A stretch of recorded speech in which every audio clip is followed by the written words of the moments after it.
Hari ini Jemaah Menteri telah membincangkan sejumlah perkara dan antara pertama yang ingin saya maklumkan adalah mengenai penganjuran program Madani Rakyat. Ini adalah susulan kepada program setahun bersama Kerajaan Madani yang telah diadakan pada 8 dan 9 Disember, 8 hingga 10 Disember 2023 di Stadium Nasional Bukit Jalil, dan susulan kepada program itu Perdana Menteri dan Jemaah Menteri telah memutuskan untuk menganjurkan program serupa tapi pada skala yang lebih bersesuaian untuk kita bawa ke negeri-negeri. Dan kita paparkan dalam skrin tarikh-tarikh dan negeri yang akan menganjurkan program Madani Rakyat seperti yang telah dimaklumkan oleh Yang Berhormat Datuk Menteri Besar Selangor. Program Madani Rakyat yang pertama akan diadakan di zon tengah di Selangor, khususnya di Hulu Selangor, Kuala Selangor ya, pada 23 hingga 25 hari bulan Februari. Ini akan diikuti pada bulan April di zon utara, hostnya adalah Pulau Pinang, pada 26 hingga 28 April. Yang ketiga diadakan di Pahang mewakili zon timur pada 28 hingga 30 Jun. Yang keempat di zon selatan, hostnya adalah Johor, dan pada 25 hingga 27 Julai. Keenam di Sarawak pada 27 hingga 29 September, dan Sabah pada 18 hingga 20 Oktober. Untuk makluman rakan-rakan media, acara ataupun program Madani Rakyat kali ini dia akan lebih memberi fokus kepada perkhidmatan yang boleh diberikan oleh agensi-agensi kerajaan, dan akan disediakan kaunter-kaunter yang lebih banyak, contohnya untuk pendaftaran padu, juga untuk beberapa perkhidmatan yang lain selain daripada menyampaikan maklumat terkini tentang program dan dasar kerajaan. Ia akan diadakan pada skala yang sesuai dengan lokasi, dengan tapak, dan tidak akan menelan belanja yang terlalu besar, dan dia akan diusahakan sekali ataupun bersama di antara kerajaan negeri bagi tuan rumah yang menjadi tuan rumah pada program Madani, sekali dengan sebuah kementerian peringkat persekutuan. Jadi untuk zon tengah di Selangor, tuan rumahnya adalah Kerajaan Negeri Selangor, dan kementerian yang bertanggungjawab ialah Kementerian Pertanian dan Keterjaminan Makanan. Bagi Pulau Pinang, selain daripada tuan rumahnya Kerajaan Negeri Pulau Pinang, kementerian yang dipertanggungjawabkan adalah Kementerian Pengangkutan. Bagi Pahang, kementerian yang dipertanggungjawabkan adalah Yang Berhormat Timbalan Menteri, adalah Kementerian Kemajuan Desa dan Wilayah ataupun KKDW. Manakala di Johor, kementerian yang dipertanggungjawabkan adalah Kementerian Ekonomi. Sarawak adalah Kementerian Peralihan Tenaga dan Daya Guna Awam. Manakala Sabah adalah Kementerian KPDN. Jadi ini kita akan sampaikan, kita akan bagi kepada rakan-rakan media dalam format yang lebih jelas selepas ini untuk makluman dan laporan.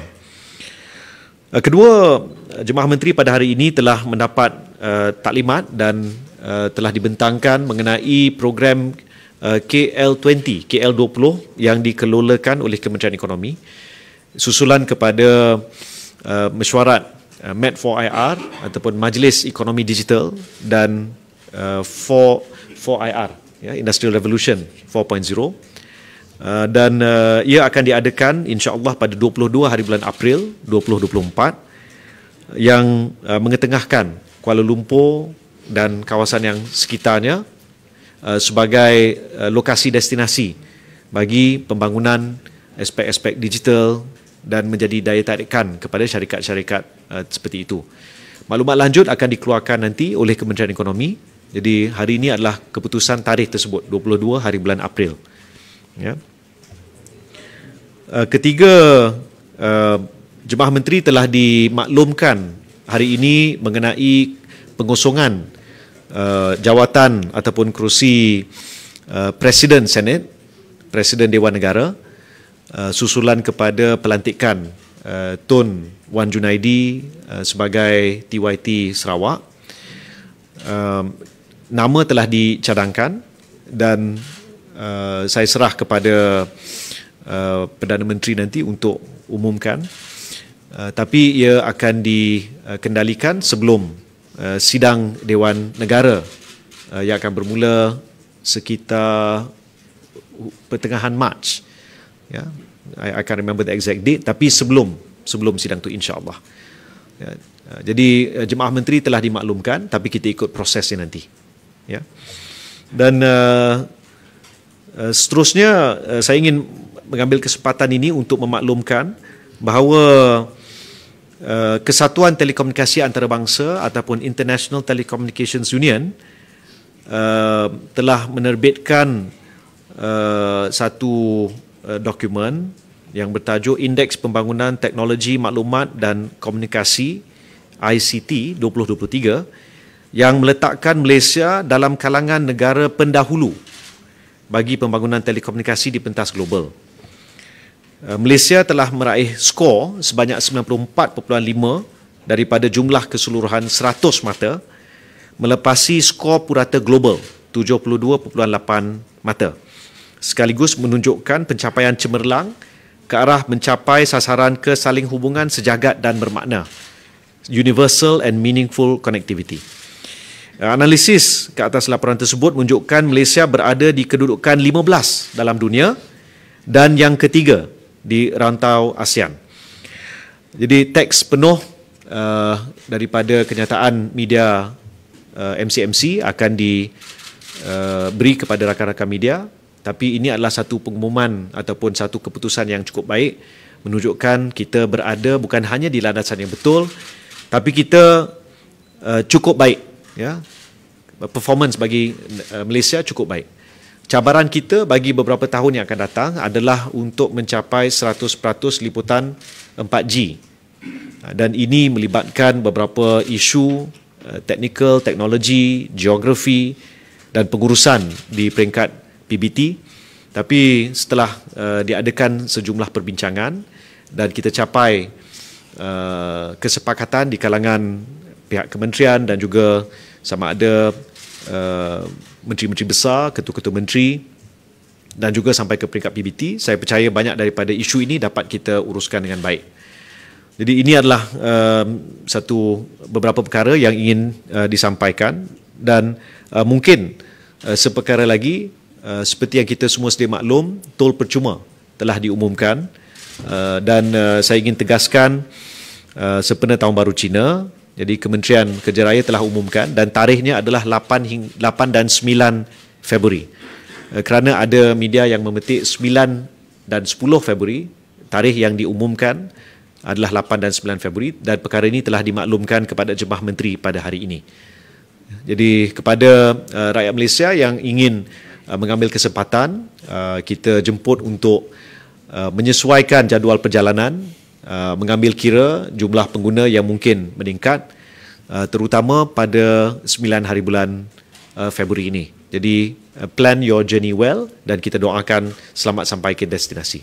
Saya buka untuk soalan rakan-rakan media. Berapa banyak senarai calon yang ada dalam untuk kerusi Dewan Ya, untuk pelantikan kita dah ada nama, ya, dan saya percaya akan diumumkan dalam masa terdekat.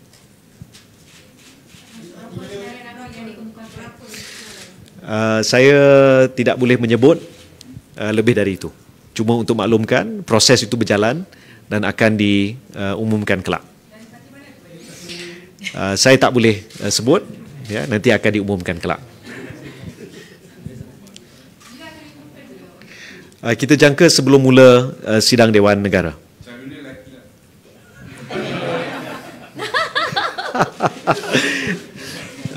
Saya tak boleh komen. Baik. Ya, sekiranya jemaah menteri membenarkan, saya akan buat pengumuman kemudian. Baik. Iskandar Rebita Harian. Ya. Habib, Bersih hari ini ada keluarkan kenyataan bahawa mereka akan gerakkan anak muda dan mahasiswa serta pertubuhan masyarakat sivil untuk berdemonstrasi bagi mendesak kerajaan melaksanakan agenda reformasi seperti yang dilakukan sebelum ini. Tak komen, Habib? Ya, ini baru saja dikeluarkan, jadi kita ambil maklum kenyataan daripada pihak Bersih. Kita hormat pandangan yang disampaikan, tapi kita belum lagi membincangkan di peringkat Jemaah Menteri. Semestinya isu reformasi institusi dan juga beberapa perkara pokok yang diperjuangkan bagi pihak kerajaan Madani yang merupakan kerajaan perpaduan, ada salah satu daripada jawatan kuasa yang telah ditubuhkan khusus untuk meneliti aspek agenda ataupun manifesto, ya, untuk dilaksana. Jadi saya percaya apa yang telah dinyatakan oleh NGO dan juga orang awam ini akan diambil kira, dan platform yang terbaik untuk membincangkan perkara ini bagi pihak kerajaan adalah di jawatan kuasa yang saya sebutkan tadi. Ya. Ia dipengerusikan oleh Yang Berhormat Saudara Rafizi Ramli. YB, apa status KPJCOM? Ya, kita dalam proses untuk membuat pelantikan itu. Nama telah diluluskan dan sekarang ni dalam prosesnya. Dah finalize, ya, dan sekarang ni kita menunggu beberapa dokumen. It's administrative. Dah confirm. Awak bukan. kita akan umumkan nanti setelah selesai keseluruhan proses. Dia kalau tanya saya, sebenarnya yang lebih penting daripada pelantikan KPJCOM adalah seperti yang saya sebut sebelum ni, kita dalam proses untuk merombak keseluruhan struktur itu. Jadi saya rasa itu yang menjadi keutamaan bagi pihak kementerian, kerana kita lihat jabatan ini perlu disuai manfaatkan, diselaraskan semula beberapa tindakan gerak kerja fungsi berpandukan kepada kami di peringkat kementerian telah mengadakan mesyuarat hala tuju strategik bagi tahun 2024-2025 dan mengambil kira keputusan-keputusan yang telah dibuat dalam mesyuarat itu. Saya ada sebut perkara ini dalam perhimpunan bulanan semalam. Maka antara lain fungsi JCOM itu perlu kita selaraskan semula.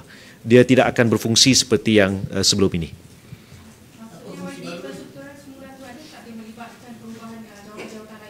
Dia akan melibatkan perubahan. Ya. Bila kita telah selesai, saya akan maklumkan. Tidak semestinya.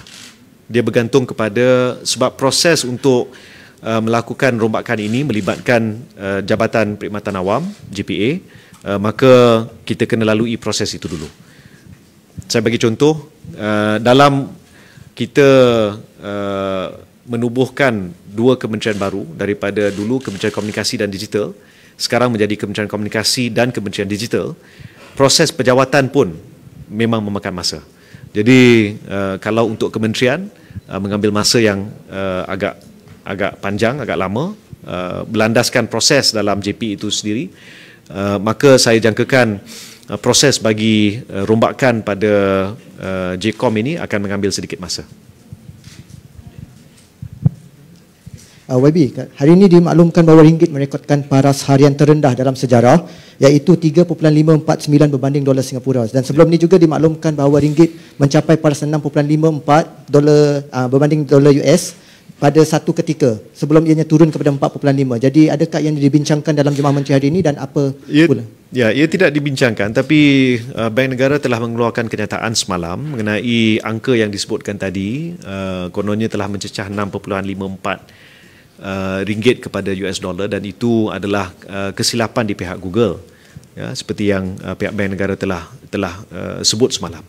Tapi saya kita tidak bincangkan perkara ini secara khusus dalam mesyuarat Jemaah Menteri hari ini. untuk mungkin komen tambahan, saya cadangkan ataupun bukan cadangkan, boleh rujuk dengan Bank Negara ataupun Menteri Kewangan 2. Uli, kalau lihat ada banyak gesaan supaya Pardons Board reveal grounds dan justification kenapa mereka setuju untuk mengurangkan hukuman penjara dan denda terhadap Datuk Seri Najib. Apa pendirian kerajaan dan adakah perkara ini dibincangkan di dalam mesyuarat kabinet tadi? Ya, Perdana Menteri ada menegaskan apa yang beliau telah sebutkan semalam. Ya, dan dalam perhimpunan bulanan untuk Kementerian Kewangan. Jadi kita berpegang kepada kenyataan itu. Masa yang sama, setahu saya ataupun Jemaah Menteri tidak ada membincangkan keperluan untuk lembaga pengampunan membuat sebarang pengumuman, dan lazimnya lembaga pengampunan tidak memberikan apa-apa komen ataupun kenyataan. Kalau kita lihat sebelum ini belum pernah ada, seingat saya. Ya, Datuk? Tak ada. Ya. Mengenai wajar pandangan YB sendiri sebagai menteri, adakah wajar sebenarnya sebab ramai rakyat bertanya-tanya, adakah wajar sebenarnya untuk justification itu didedahkan kepada kalau kita lihat, saya terima pandangan Profesor Datuk Syad Salim Faruqi, seorang pakar perlembagaan yang telah menulis satu rencana dalam akhbar The Star 2 hari sudah, dan beliau menyatakan bahawa perbincangan dalam lembaga pengampunan ini adalah berstatus rahsia. Saya boleh terima pandangan itu. Baik. WB, baru-baru ni ada perdebatan dan kritikan mengenai sebuah program podcast menjemput lelaki yang terbabit dalam penghasilan video seks sebagai tetamu, dan itu menimbulkan pelbagai reaksi lah di peringkat bawahan untuk minta komen WB. Adakah SKMM akan mengambil tindakan atau sebaliknya? Ya, SKMM ada menerima aduan daripada beberapa pihak mengenai isu ini. Laporan telah dibuat dan dapatan awal menunjukkan berhubung video yang dimaksudkan itu ia tidak dikesan, sama ada bermaksud ia tidak dimuat naik ataupun telah diturunkan oleh sama ada platform tersebut ataupun tuan punya akaun itu. Dan setakat sebelum sidang media ini, saya telah minta pejabat saya untuk meneliti, dan memang tidak dijumpai dalam akaun media sosial yang dimaksudkan itu. Walau bagaimanapun, saya difahamkan ataupun memang kita semua sedia maklum Yang Berhormat Menteri Agama ada mengeluarkan kenyataan semalam, dan saya minta kita rujuk kenyataan itu. Peringatan kepada semua podcaster, pada waktu ini kerajaan belum berhasrat untuk regulate ataupun mengenakan kawal selia kepada konten yang dihasilkan. Tapi seperti yang ada disebut oleh seorang podcaster, saudara Khairi Jamaluddin, sekiranya adab dan batas ada keterlanjuran, maka sekiranya pihak kerajaan menilai dan meneliti ada keperluan, maka kita akan ambil tindakan. Jadi saya minta para podcaster untuk mengenakan kawalan kendiri, dan berpada-padalah kita ada undang-undang, kita ada adab dan budaya. Pada masa yang sama kita berhak untuk bersuara, berekspresi. Itu termaktub dalam Perlembagaan Persekutuan. Tapi ada batas-batasnya. Dan sekiranya ada mana-mana pihak yang merasakan perlu diambil tindakan, pihak berkuasa boleh ambil tindakan. Tapi dalam kes ini, dapatan awal daripada pihak MCMC menunjukkan video tersebut tidak dapat dikesan. Baik, ada apa-apa soalan lain? Nak minta komen sebagai Pakatan Harapan mengenai kritikan Peguam and Surendran yang mengatakan banyak ahli politik PKR semua senyap dalam isu pengampunan pengurangan hukuman terhadap Datuk Seri Najib. Boleh respon? Surendran ni kenalan lama saya, dan dia dulu tinggal dalam kawasan saya. Ya, tapi atas sebab-sebab tertentu beliau tidak dicalonkan semula dalam pilihan raya kebelakangan ini. Jadi walau bagaimanapun saya ambil maklum pandangan beliau.